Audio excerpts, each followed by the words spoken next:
வணக்கம். 60 வயதுக்கு மேற்பட்ட முதியவர்கள், 70 வயதுக்கு மேற்பட்ட மூத்த குடிமக்கள் மற்றும் 80 வயதுக்கு மேற்பட்ட வயதோருக்கான முக்கியமான தகவல் இன்று சமூக வலைதளங்களில் முதியவர் உதவித்தொகை 3000ஆக உயர்கிறது. புதிய பென்ஷன் திட்டம் வருகிறது. மூத்த குடிமக்களுக்கு 5 புதிய சலுகைகள் போன்ற தகவல்கள் அதிகமாக பகிரப்பட்டு வருகின்றன. உண்மையில் என்ன தகவல்? யார் தகுதியுடையவர்கள்? எப்படி விண்ணப்பிப்பது? என்னென்ன ஆவணங்கள் தேவை? அனைத்தையும் விவரமாக பார்க்கலாம். வாங்க வீடியோக்குள்ளே போகலாம். ஃபஸ்ட்டு, முதியோர் உதவித்தொகை திட்டம் என்றால் என்ன? பொருளாதார வசதி இல்லாத முதியவர்களுக்கு மாதந்தோறும் அரசு வழங்கும் நிதி உதவியே முதியோர் உதவித்தொகை திட்டம். இந்த திட்டத்தின் முக்கிய நோக்கம் வயது முதிர்ந்த நிலையில் இருக்கும் மக்களின் அன்றாட வாழ்க்கை செலவுகளை சமாளிக்க உதவுவது. முக்கியமான தகவல் ஒன்று என்ன பார்த்தீங்கன்னா, உதவித்தொகை ரூ. 3000ஆக உயருமா? பல சமூக அமைப்புகள் மற்றும் முதியோர் சங்கங்கள் உதவித்தொகையை உயர்த்த வேண்டும் என்ற கோரிக்கையை விடுத்து வருகின்றன. ரூ. 3000 உதவித்தொகை குறித்து சமூக வலைதளங்களில் தகவல் பரவி வருகின்றன. ஆனால் தற்போது அரசு வெளியிட்டுள்ள ஆக்கப்பூர்வமான அறிவிப்புகளை மட்டும் நம்ப வேண்டும். தகவல் நம்பர் 2, 80 வயதுக்கு மேற்பட்டோருக்கு கூடுதல் கவனம். 80 வயதுக்கு மேற்பட்டோருக்கு மருத்துவ சேவைகள், சமூக பாதுகாப்பு மற்றும் அரசு சேவைகளில் முன்னுரிமை வழங்கப்பட வேண்டும் என்ற கோரிக்கையும் அதிகரித்து வருகிறது.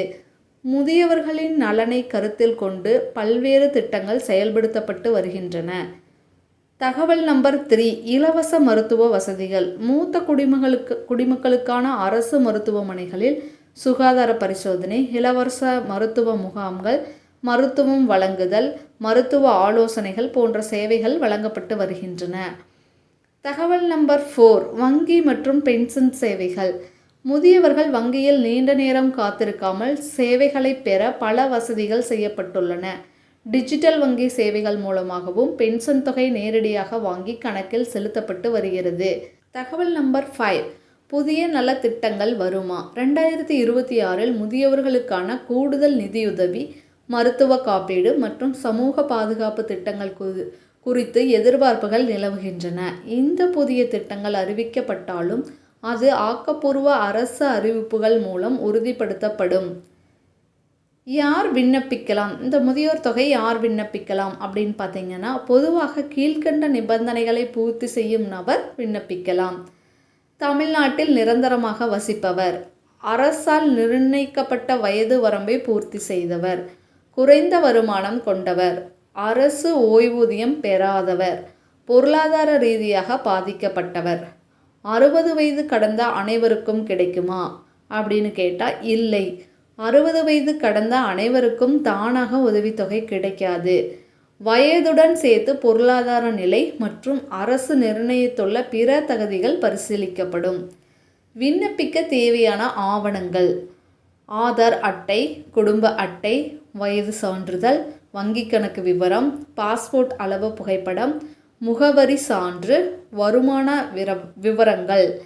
எப்படி விண்ணப்பிப்பது? ஸ்டெப் 1, அருகிலுள்ள VAO அலுவலகத்தை அணுகவும்.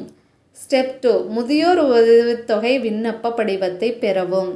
ஸ்டெப் 3, விண்ணப்பத்தை சரியாக பூர்த்தி செய்யவும்.